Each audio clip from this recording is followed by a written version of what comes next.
if you get scared out of the market, what exactly will be the conditions necessary for you to feel comfortable to step back in the market? And how are you going to do that? Are you going to do it slowly? Are you going to do it in pieces and chunks where you step right back in again? And it's proven over time that as human beings, that's a very, very difficult thing to do, especially for retail investors without the discipline. And for professionals like myself who have been doing this for 34 years, to try to time yourself in and out of the market is virtually impossible. Welcome to Wealthion. I'm Wealthion founder Adam Taggart. With today's concerns about rising bond yields, recessionary indicators, consumer weakness, and geopolitical instability, it's little surprise that many investors are feeling compelled to play it really safe, to prioritize preservation of capital over return on it. That's very understandable, and for many, may indeed be the right choice.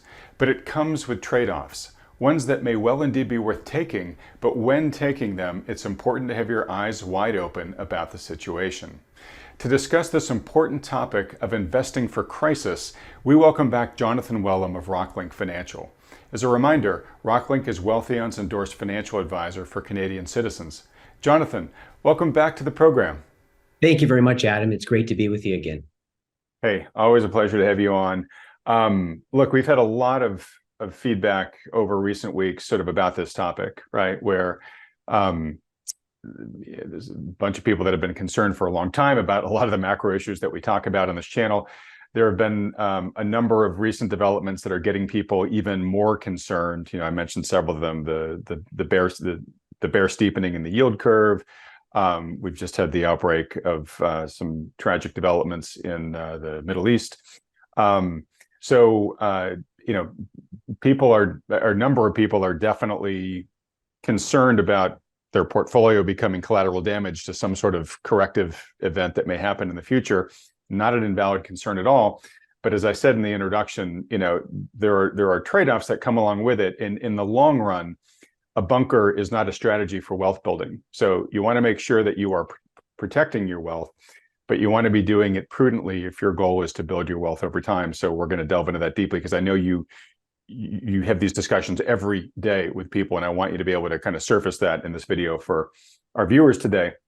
But if we can, let's just start with a question I ask at all the beginning of these interviews, because it's a good way for people to kind of just get a refresher of what's currently in your head. What's your current assessment of the global economy and financial markets? Yeah, my current assessment is that the global economy is actually quite weak. And I think people need to be very careful and cautious in terms of how they're approaching the market. And I think the large increase in interest rates that we've seen over the last 18 months is starting to have a significant impact on the global economy. And so, so we're very cautious. We're scrounging around for opportunities, and we think that people need to be very cautious and careful given what's transpired over the last, as I say, 18 months. And the concerns that we see with businesses, and as we talk to companies, they're certainly seeing slowdowns. Travel now is slowing down. A lot of discretionary items, those businesses are seeing some pressure in terms of their businesses. So caution, careful, but we're also looking for opportunities always in the market. Okay, I want to talk about how you do that in just a minute. Very quickly though, just because it's so timely, I haven't had a chance to interview that many people since the news broke this weekend about the resumption of hostile aggressions between Palestine and Israel, and then now it seems in the more breaking news that Hezbollah in the north is now going at it with Israel too. So it might be a multi-front war at the time people are actually watching this video. Just on this specific development alone, how much does it concern you as a capital manager? What do you think it's right now, your assessment of its likely impact on the capital markets? And is it changing your positioning in any way right now? Yeah, I mean, it's a serious situation. From a human perspective, it's tragic what we've seen go on. It's just horrific to see the scenes of cruelty and inhumanity to other human beings and so forth. And so let me just put that out front. It's a horrible, and you see, the evil that is possible amongst men. Having said all of that, I think from an investment perspective, we're going to try to look through this event, as awful as it is, and try to look beyond. And the world does unfortunately go through some of these things from time to time, as wicked and as evil and as abhorrent as they are. But as investors, we are looking at things, medium to longer term, and so we're going to invest through this. It does mean that we should continue to be cautious if this were to, further break out further and it ended up getting more countries involved. I mean, some people have suggested you could end up with major war, and World War III, in fact, is being tossed around. We're trying to just keep level heads, maintain some cash, and continue to look for good businesses, because history tells us that's the prudent thing to do as investment managers, and not hit any panic buttons, but to stay disciplined and focused on the medium to longer term and work through this challenge that we are currently experiencing. All right. So a big thing that's driving people's concerns right now, it's a fear. Right. And it may very well be a legitimate fear, but it is a fear.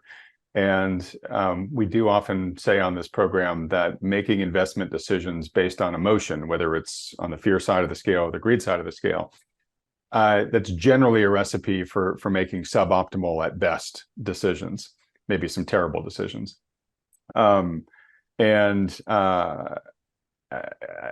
Again, you're a financial manager. You've worked with people for decades. You've seen every permutation of investor behavior. What are some of the biggest mistakes that folks make when they're making investment decisions based on fear? Yeah, I think the biggest mistake is that if they become fearful and they just sell everything, they say, I just want out of the market completely, and they just take off all their positions, which means that you have to then pick the best time to get back in the marketplace. Once you're out, then the issue becomes, when do you step back in, number one. Number two, sometimes when people make that decision, also there's tax implications. So often they'll end up paying, there'll be capital gains they'll crystallize, and investment returns that they're going to have to, pay tax on. And so that will also compound that mistake. Because one of the best ways to create wealth is to compound your money tax deferred. Well, if you're selling, you're going to be crystallizing gains and then paying tax. But to us, the biggest challenge is, when do you get back in the market, and what are you looking for? If you get scared out of the market, what exactly will be the conditions necessary for you to feel comfortable to step back in the market? And how are you going to do that? Are you going to do it slowly? Are you going to do it in pieces and chunks where you step right back in again? And it's proven over time that as human beings, that's a very, very difficult thing to do, especially for retail investors without the discipline. And for professionals like myself, who have been doing this for 34 years, to try to time yourself in and out of the market is virtually impossible. The best investors, the most successful people in terms of wealth creation, make sure that they keep their oars in the water at all times, and that they are finding the best opportunities within the context of the market that they're faced with. For us, we've actually taken some money off the table, and we are sitting in larger amounts of cash just in order to be conservative, but we're also spending a lot of time looking for opportunities. So I think that's the biggest mistake: just ditching, getting right out of the market, and not spending the time to actually look at the opportunities in the marketplace. Okay, good. Yeah, you mentioned a couple of things there I want to delve into.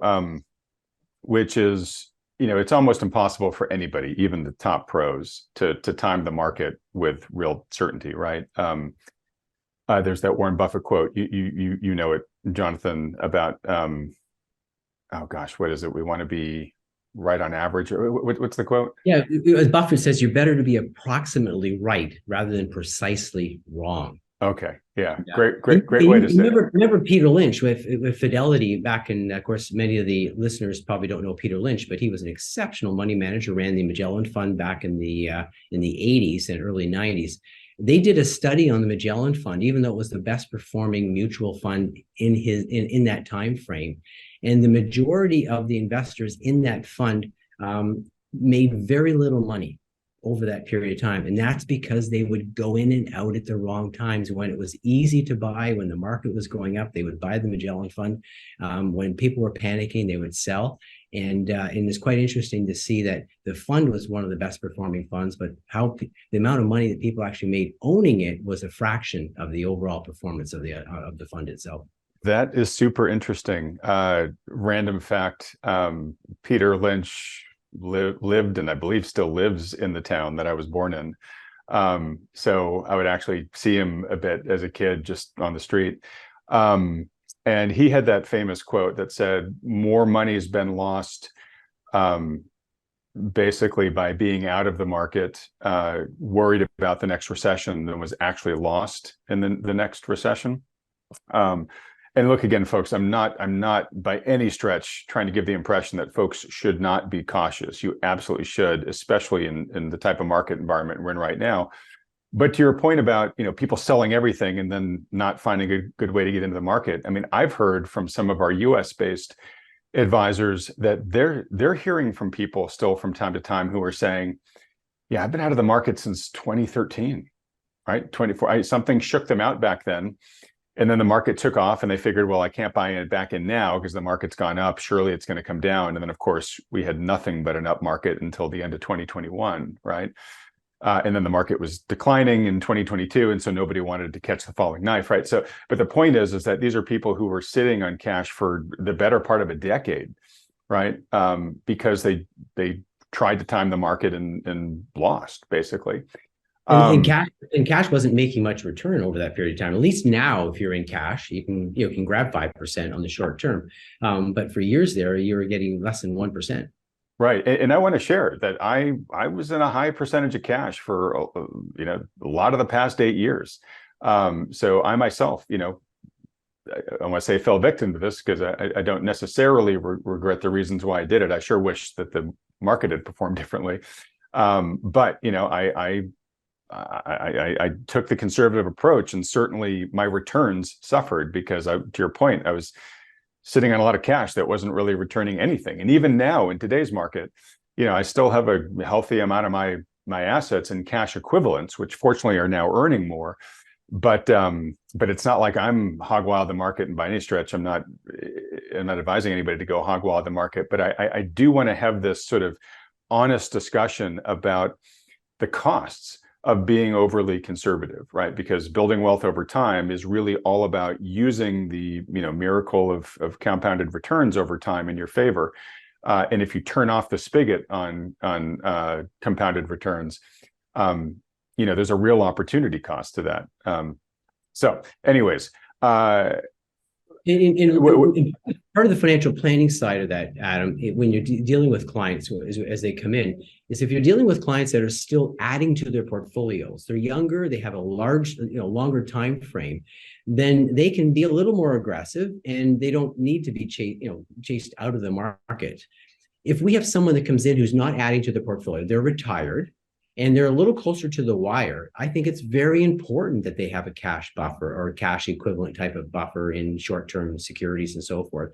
And so for the next 5 to 7 years, they know where their money's coming from. It's not going to be bounced around on the stock market. So a lot of times when you're looking at your weightings in cash and weightings in equity, what's your time horizon? Are you continuing to add to your portfolios? These questions are essential to think through in terms of portfolio management and investment planning. Great point. And one of the things I really appreciated about what you mentioned is, you revealed earlier that you guys are sitting on higher cash balances now than normal.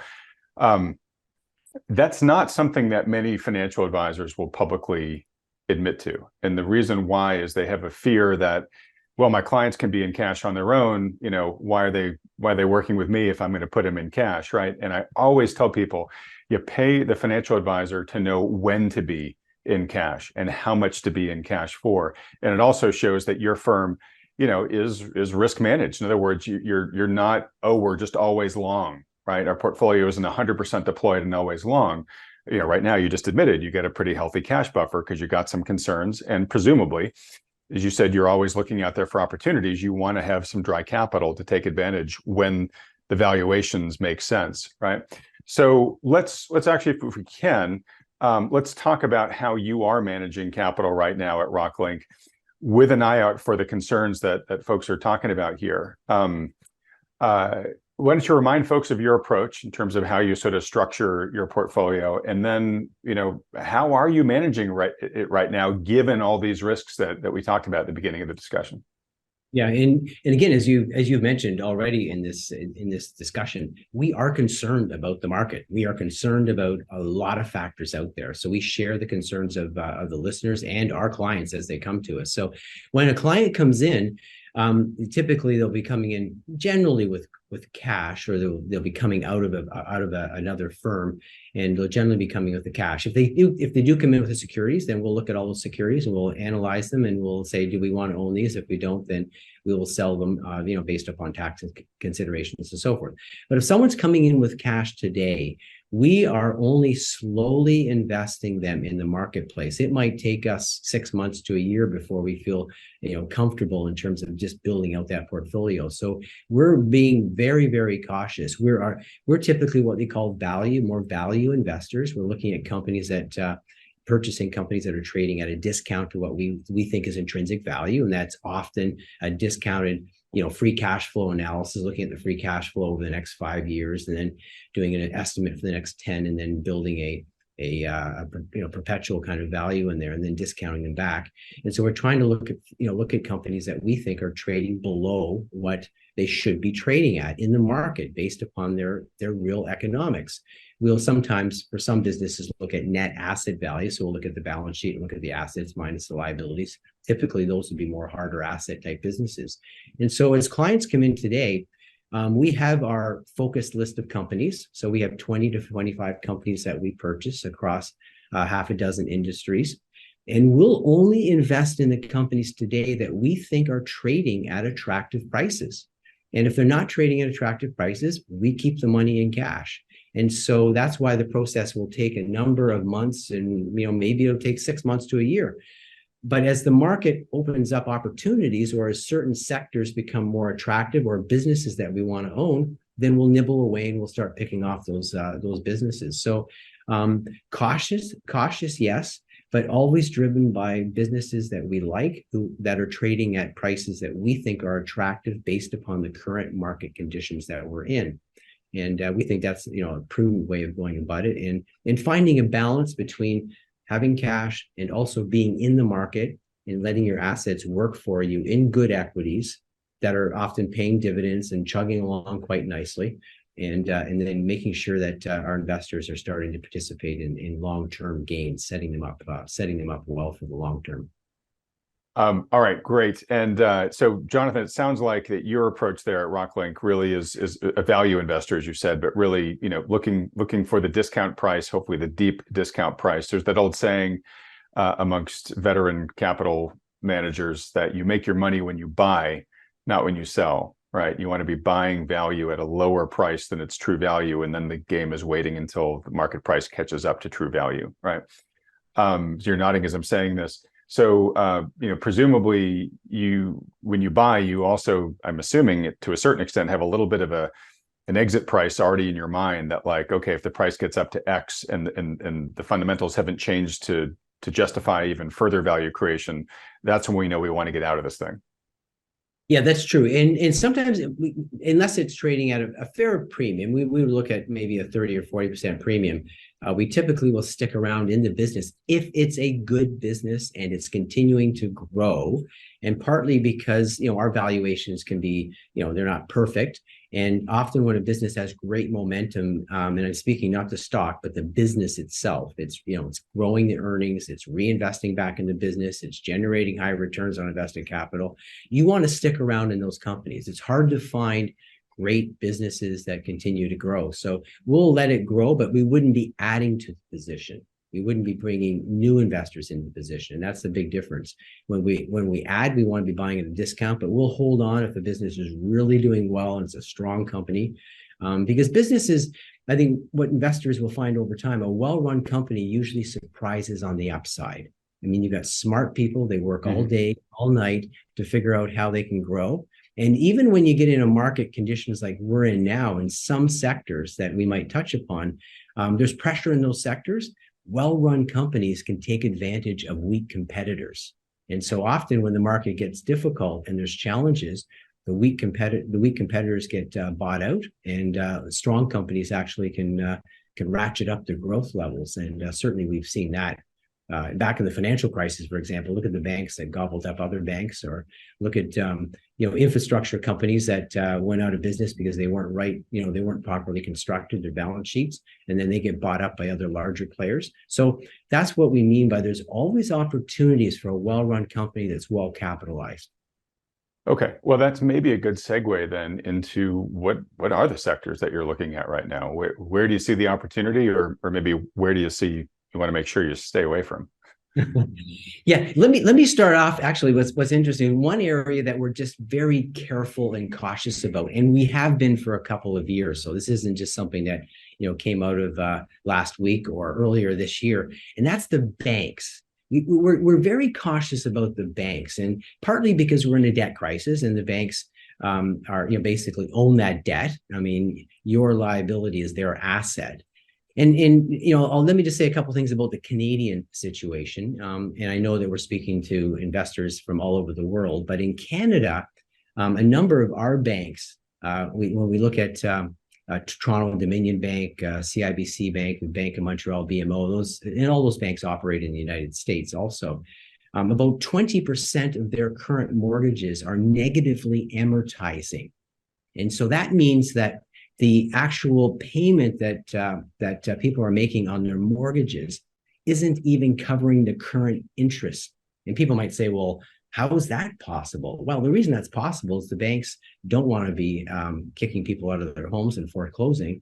And so what they've done is they've negotiated with people a lower payment so that they can stay in their place.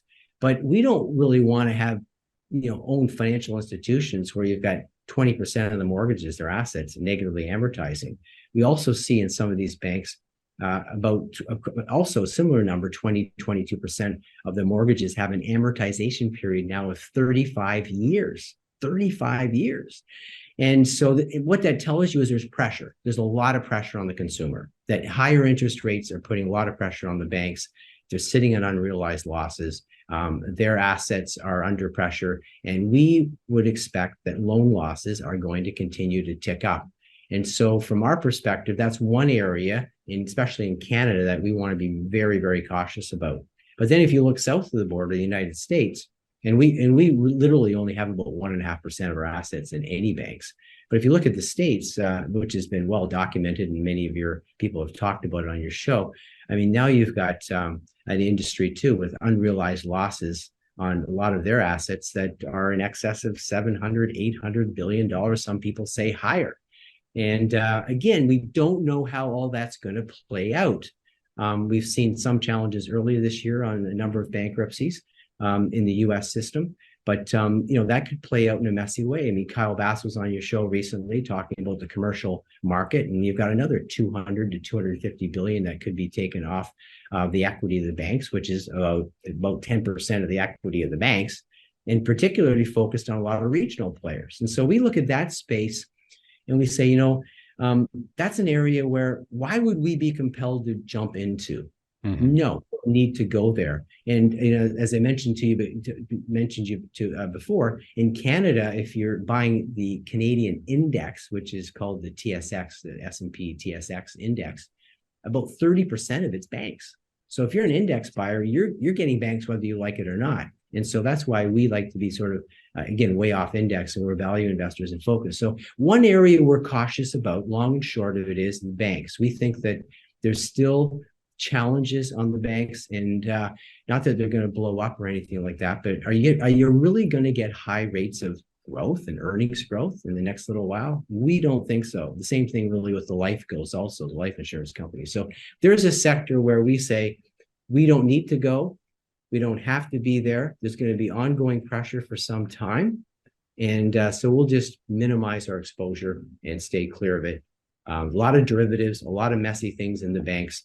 And so we'll go to another sector. So that's one area where we actually stay away from. And, all right, that makes great sense. And before you go on to the next sector, I just want to flag an important point you made there, where somebody might say, banks don't really care about them. I'm just an index investor, right? I'm just going to park myself in these index funds. Well, you have to know what those index funds are invested in, because you just said in Canada, the main index ETF there for the TSX is 30% banks, did you say?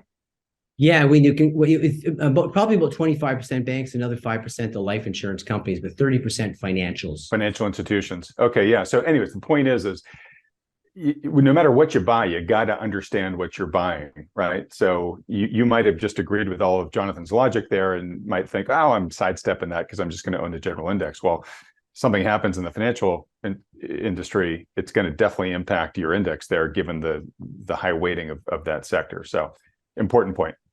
Yeah.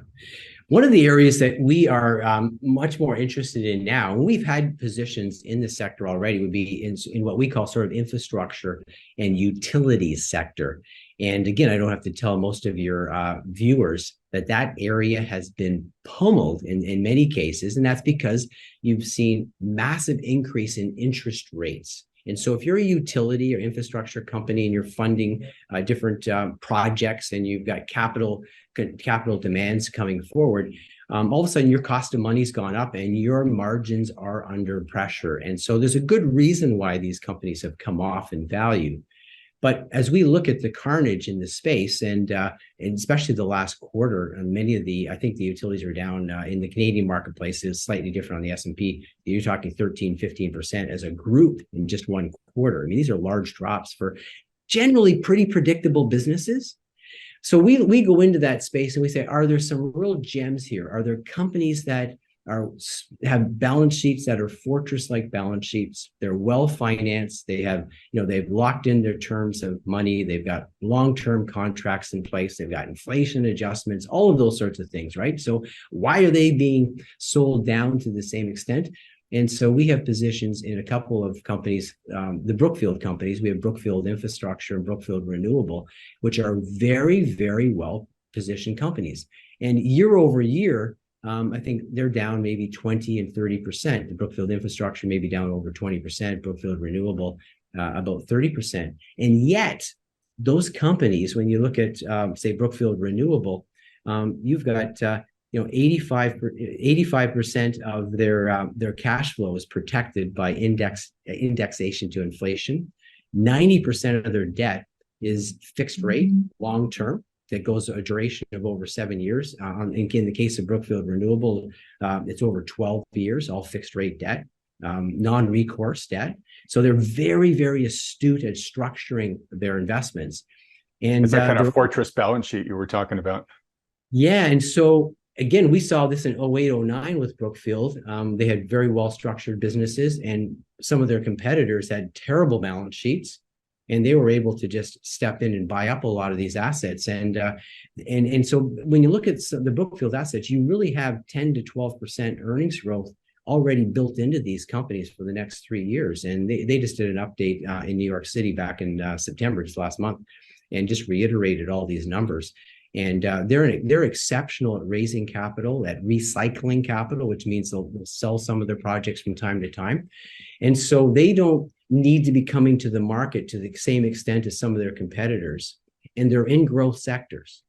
And so we look at that and we say to our investors, okay, let's this dollar cost average. It's not that we're going to put all of our, we're not going to put the whole kit and caboodle, if you will, into two stocks, but let's pick away at these companies. The dividend yields now on Brookfield Renewable are 6.5%, and you got almost 5.5% on Brookfield Infrastructure, and they're growing these companies at high single to low double-digit numbers. And as I say, they just don't suffer from the same vulnerabilities as some utilities and some infrastructure companies would. And so there's an example of an area where, okay, there's been carnage, they're down. Don't run away. Let's start picking away at these businesses, because if interest rates settle, if we are getting closer to the end of this interest rate hiking series, which is quite possible. I mean, we're thinking we're pretty close, and of course they're off today because of the war and a flight to safety into treasuries. But if we are close to the top, then these companies can really bounce back nicely, and you can have a nice gain while you're collecting a heavy dividend yield in very safe, well-financed, well-constructed companies. And so that's an example of an area where we can pick off some opportunities. Okay, great. So I know there are a couple other sectors that you guys look at pretty closely. I believe energy is one of them. What's going on there? Yeah, I mean we're fascinated in the energy sector because it's one of those areas that it's being attacked. I mean, it's being attacked globally because of the energy transition, ESG, climate change, all of these things. But the reality is, we need oil, we need energy, we need fossil fuels for as long as the eye can see. And there's some really well-run companies, but if you're attacking the industry and you're making it harder to get licenses and drilling is cut back, and you're discouraging companies to in terms of putting capital into more production. Right. I just interviewed Rick Rule. He said we are decapitalizing the energy industry. Yeah, and so if you're if you're decapitalizing it, what do you think is going to happen to the price? I mean, if the demand is still there globally, then the price is going to go up.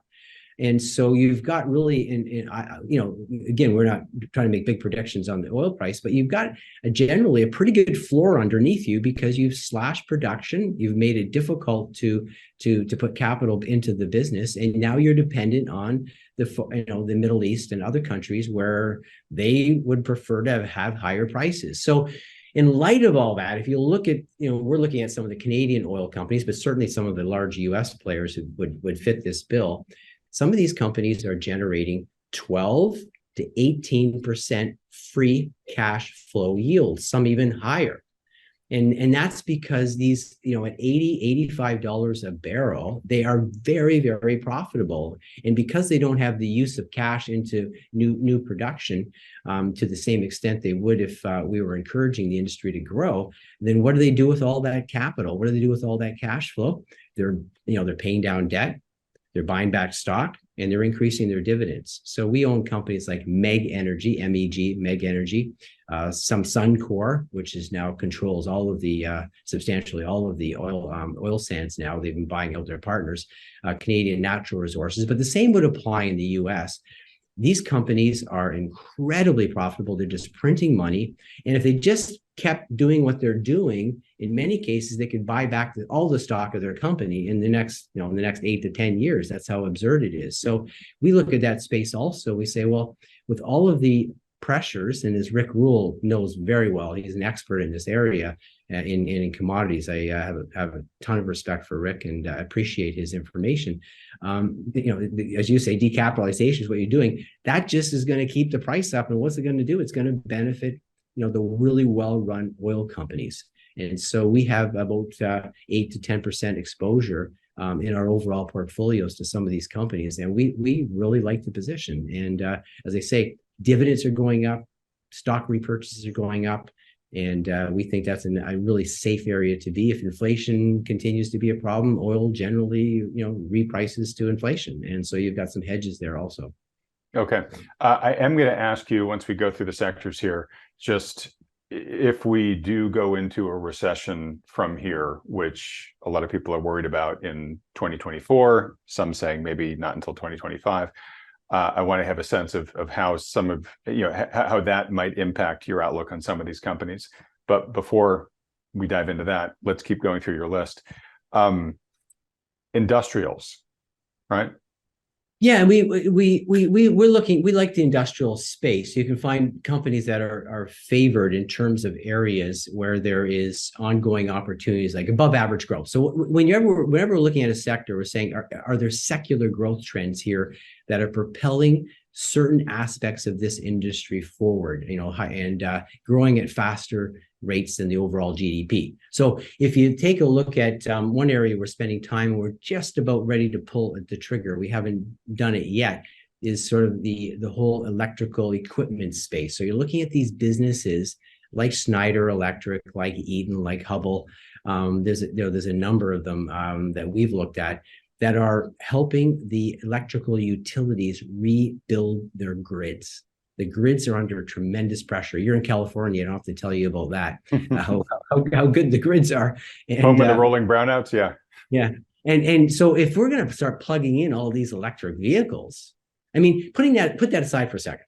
the grids themselves are under a lot of stress. They were built in the 60s, 70s. They need to be, in terms of the underlying build, and they've been plugged and played for many years, and investments haven't gone into the extent that they should. And so they need to be rebuilt anyway. But now all of a sudden we want to plug all these electric vehicles into the grid.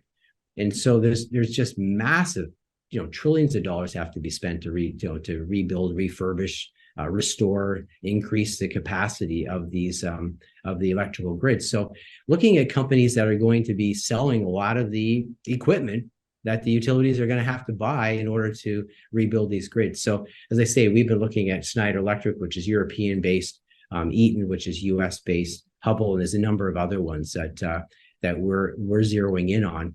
And so when we think of manufacturing companies, if this energy transition is going to take place, where are some of the businesses that will really profit from that? And that's not to say, when you look at someone like Schneider, they're involved in a number of areas. Same thing with Eaton. So it's not that this is the only area that they're going to benefit from, but it's going to have a substantial impact on their business. It might be 30 or 40% of their business that will really be favored by that, which will help, again, spur up that growth, give you faster economic growth in the business, faster growth in the business than the economy. And that's the kind of thing we're looking for, and very profitable growth. And so boring, yes, but hey, in the next 5-10 years, there's going to be a lot more money having to be spent. In fact, there's going to be much more than 5 or 10 years. It'll be 15, 20, 25 years. And so and that's something that can really be a secular trend that can overpower cyclical ones, right? So, for example, here in the U.S., this year there's a lot of funds that are getting pumped into a lot of infrastructure companies for the all the reasons you just mentioned, that are coming from the Inflation Reduction Act and what's been approved by Congress. And even if we quote unquote go into a recession next year, those funds are earmarked to be spent. And I'm trying to remember who I was talking to recently, but they were basically saying that the bottleneck right now is the projects. So the money is kind of piling up, but they're trying to spend it, but they don't have enough shovel-ready projects yet to put that money into. So to your point, that's just sort of going to be a tailwind for a long period of time for the companies in that space. Yeah. And we're talking about companies that are very well run. They really have strong market positions, big moats around their business. You're talking, in many cases, oligopolies, right? There's a handful of companies that control the different spaces that they're in. And they've got, for better or worse, they've got all the political contracts. They know how to, be the recipients of the political dollars that are getting spent. Exactly. Yeah. And that's exactly right. Yeah. All right. We had also... we were chatting about this list before we turned the camera on. There were 2 other sectors I remember you mentioning. One was technology, which has certainly been on a tear this year, but not all of it, right? Everybody loves to now pull up the chart of the market cap weighted S&P versus the equal weighted S&P, and you basically see that it's the Magnificent Seven that are driving all the market return, right? So I guess you got to be judicious about where you put your money, even in that sector. And it begs the question too, which is, how much more momentum do these big names have in them, given the massive performance they've had this year? How much higher can NVIDIA's price to sales ratio get when it's already in the stratosphere? Yeah, I mean, technology is an amazing area to invest in. I don't have to tell any of the listeners that. It is exciting. There's lots of growth. To me, it's really become basic infrastructure. I mean, it's absolutely essential. First thing we do, we come into our office, we turn on our computers, and we're on software systems, right? Everything is run in terms of technology. The issue is, what are you prepared to pay for it? And you have to be cautious, from our perspective, we have to be cautious in terms of paying for 10 years of growth that, at very high levels, that it might materialize, it might not. But we would rather look at companies in the technology space that are essential, very important businesses, have great moats around them, but are not trading completely in the stratosphere. Now, we love Apple. We've owned Apple for, many, many years. We like Amazon also. We think, again, these are powerful franchises, but they're not cheap. Amazon, probably depending on how you evaluate its price to sales, is still got some significant, we think, more upside, and is very defensive business and so on. But they're big, they've done well, and they are trading high multiples. Things like Nvidia is an exceptionally high multiple. Things have to go very well for them. They really have to go well for Nvidia, and maybe they will. But there's also a high risk that it doesn't, and therefore you could see a substantial drop in the value of your investment. So what we've tried to do is look below the surface.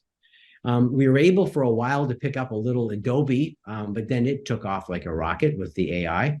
And so we made a little bit of money on that, but not as much as we had wanted, because it took off too quickly. But one of the companies that we've been adding to, and we still think it's trading at 15 to 20% discount to what is a fair value on the company, and maybe even just slightly more, and that would be Autodesk, which again is a software company, very well positioned across many, many industries, provides essential software for contractors, builders, engineers. Back about 20 years ago, they bought the leading player in for architects, for building design. In 2001, they bought a company called Innovaze, and they're the leader in water systems, water technology, water infrastructure. And so you get a company like Autodesk, which is got a free cash flow yield of a little bit over 5%, but growing 15% plus a year, has 98% retention rate on clients. I mean, once you're established with Autodesk, it's very difficult to get rid of them, which is what we love about these software companies, high retention rates. Because they have high retention rates, you need them. They can put prices up, which they did this year to adjust for inflationary costs, and they continue to build into other verticals and sell more and more products to the same clients. And so businesses like that are amazing franchises. And so if we can buy them at 5% plus sort of free cash flow yields, and they're growing at 12, 15, 16, 17% consistently, and still have that growth in them, then why wouldn't we buy those companies, a company like Autodesk versus a company that probably is not really growing that much faster, but you're going to be paying maybe twice the multiple, if not maybe 2.5 to 3 times the multiple for it. So we just encourage investors to look below the surface, look for companies that really have strong moats, are essential, but are not trading at the same valuations. Maybe they don't have the same sex appeal in the market, who knows what, but they're great businesses. We own another company, I think I mentioned on a previous, when we were talking, I think it was maybe in a Q&A with some of the other American advisors, a company called Roper Technologies also, which is a large software company. And they control different small industry verticals with software. And it's an amazing company too. And that's a company that's been growing last 5 years, 22% a year, double the market over the last 10. They just continue to reinvest back in the business. They're tremendous investors. They run it like a little bit of a mini Berkshire Hathaway, where they upstream the cash flow from the software business they control, and then they take it to the head office, and then they use that to reinvest in other businesses. And they just continue to grow and reinvest back in the business. And businesses like that, again, aren't front and center, but boy, are they profitable. And over extended periods of time, they perform better than the S&P 500. And so those are the kind of areas that we're looking at, and we encourage investors, just go a little deeper. You don't have to just own the Magnificent Seven and then add Tesla and Nvidia and a few others to it. You can buy great companies that are below the surface. All right, great. And Jonathan, I do want to thank you for being so granular in what you're sharing with us today. Not just strategies and general industry assessments, but you're giving us actual names for viewers to go and research. So thank you so much for being that specific. All right, and then last, and then we'll start to wrap things up. The mining sector. I know in particular at Rocklinc, you guys look at the precious metals mining sector, but Canada has lots of rich natural resources. I know that's big on your radar. But it's been a tough year, we'll say, right? It's been very difficult. In fact, I was just writing our third quarter report. If you go back year over year, gold is actually up 11% to the end of September. But the last quarter, it's off. And so it's not off a great deal from its high when you think of the way commodities trade, a little over 2070, I guess, with the ultimate high down to, 1850, where it is today type of thing. But the stocks themselves, many of them, especially some of the leading miners, have been cut, maybe cut by 40%, maybe almost 50% too. So, and so when you look at that, yeah, we see some good opportunities. And for a lot of investors who are nervous and concerned about the market, which, as we've talked about, we also are. That's why we're digging so hard to find companies that are trading at good values. And again, just dollar cost averaging, keeping some powder dry, being very cautious as we go. But for people who are very concerned about the market, often they'll just go and buy gold companies or gold stocks and so forth. And yet, all they've been rewarded with is just pain trade. And you're thinking, when is this going to end? Like, what is going on? So what we do is we, again, just try to build positions in the best one, have it as a certain portion of the portfolio. So when we're thinking about really the premier miner, now, as we've talked about on previous shows, mostly, we own royalty companies. I'll come back to that in a second. But in terms of miners, one of the best miners and major miner is Agnico Eagle. It's a well-run company. It's politically in the safest areas in the world for the majority of assets. And yet it's trading, of course, I'm always thinking Canadian dollars, a little over $60, so down around $50, high 40s, $50 in the US. But back 2 years ago, that stock was practically $100 Canadian and probably about $80, almost $80 US. And they continue to grow, continue to expand, producing more and more, gold. And so we think that's, if people are looking at really a premier miner and want one of the best, Agnico Eagles is very inexpensive and trading, 30% discount at least to any kind of reasonable intrinsic value. And that's not factoring in 2,500 gold or some, 5,000 gold or anything like that. That's factoring in current prices. And then we do own a number of the royalty companies, because as we talked about before, they finance the mines, but then they get a piece of the action. They get a royalty stream that comes back. They're much safer. You can diversify across many regions. They are not plagued with the same, challenge with inflationary costs and so forth. And there's some really good, well-run royalty companies. So Franco-Nevada would be the big daddy of them all, if you will. But even Franco, which does trade at a higher multiple of NAV, net asset value, is still, in our view, probably about 10 to 15% below really where it should be trading at these prices. And because of its elite status and the quality of its investments and also the growth. But if you take a Wheaton Precious Metals, which is another royalty company, probably the second largest one, they have tremendous growth prospects built into them over the next 5 years. And we think they're trading probably a 25 to 30% discount, again, at these prices. That's not factoring in, large increase in gold.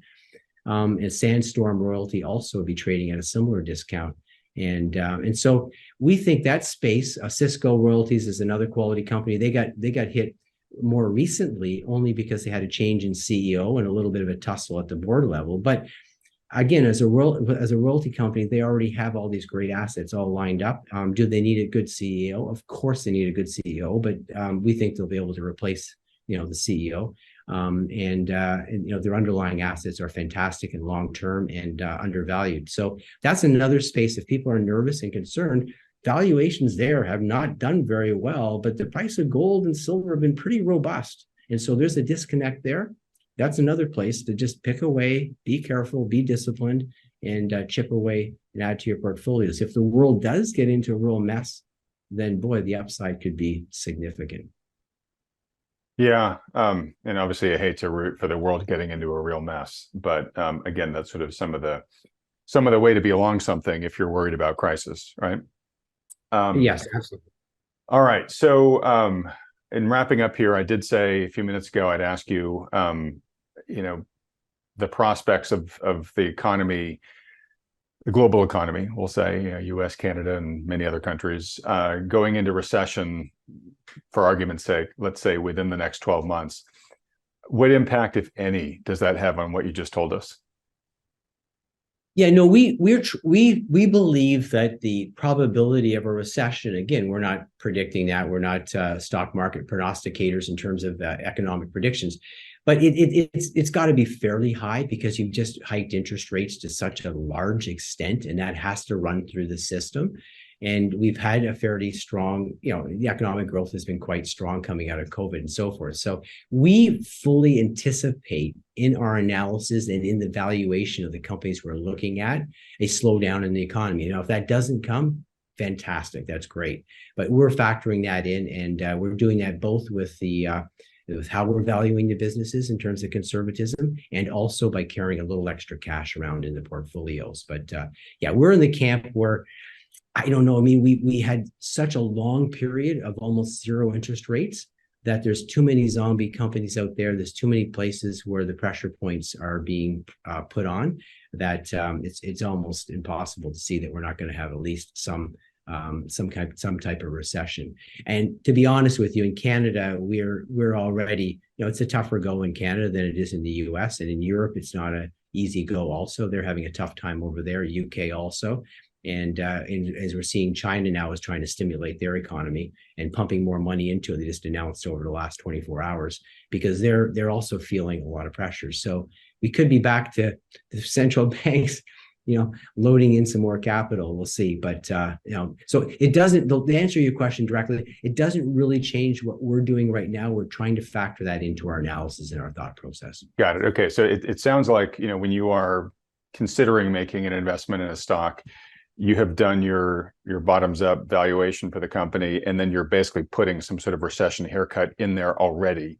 And you're nodding as I'm saying this. Okay, great. All right.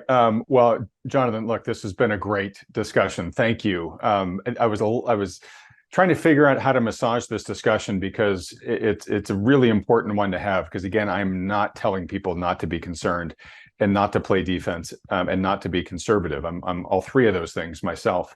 But as you and I had talked about before, when we decided to have this discussion, we wanted to make sure that people were eyes wide open about those trade-offs that I mentioned. And I think you've given a really good explanation for how a capital manager who's got a fiduciary duty to say, I've got to do the best thing for my client's assets. If the best things were to just put all the money in a shoebox, that's what you'd be doing right now. But you're not. You're deploying it intelligently with a fair hedge, with a good chunk of cash, still in the portfolio. But walking us through that logic, I think, is really helpful for giving people a sense of what they could be doing themselves or what they could be partnering with a professional financial advisor to do. So thank you very much. So real quick, Jonathan, as we wrap things up, I just want to give two resources for folks. One, Jonathan, you're going to be at this event coming up in just a week and a half, which is Wealthion's fall online conference, Saturday, October 21st.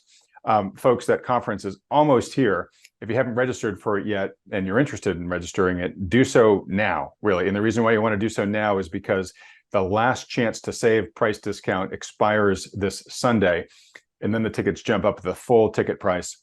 I want as many people as possible to get a discount for this event if they haven't registered already. So act, and to do that, just go to wealthion.com/conference.